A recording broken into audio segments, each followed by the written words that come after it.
Japan, a country often seen as a land of innovation, from bullet trains to pioneering robotics. I will now register the guest's information. Please press the button to begin. It's little wonder the country is seen by many as being at the frontiers of modern technology. Your check-in is now completed. But underneath the surface lies a Japan that is also fiercely traditional. And in some places, that's holding back the economy. Here's why Japan is falling behind.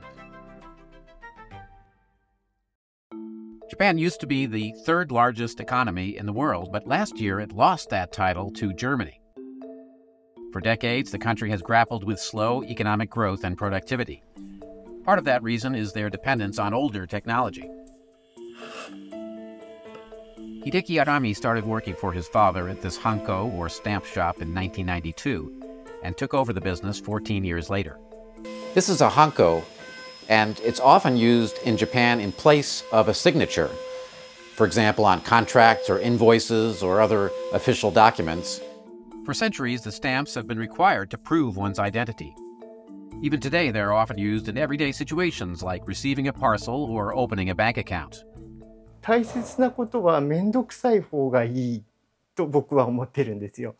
そのデジタル社会の怖いところは、その犯罪者が世界に出ちゃうこと。However, these types of practices can make businesses less productive. Japan's productivity is only about 2/3 of the US level, about 3/4 of the level in Germany. So it's quite low and has stayed that way for many years. There's always a difficulty striking that balance between the most efficient, the most productive way of doing things and the traditional and widely loved way of doing things. The result?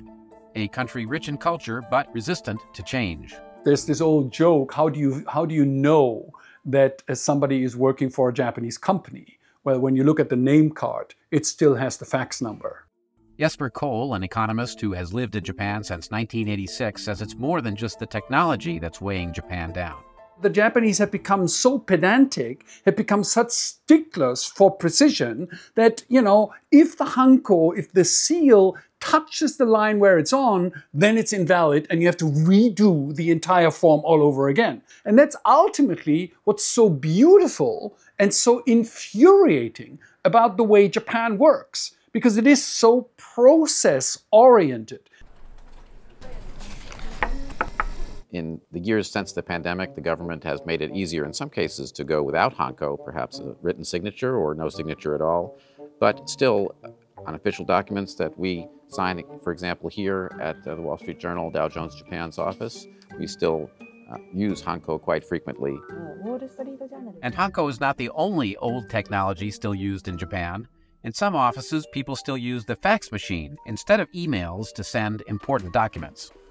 Japan, was very, very good at being an early adopter because, if you look at the 1970s, if you look at the early 1980s, obviously you came up with the Walkman, which completely revolutionized, right, the way mankind, experiences music, right?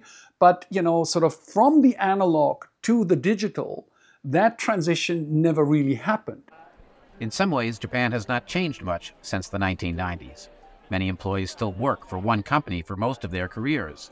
Wages across Japan have stayed more or less the same for 30 years, although they are beginning to rise this year. Many Japanese work long hours, especially in certain workplaces such as elite government ministries.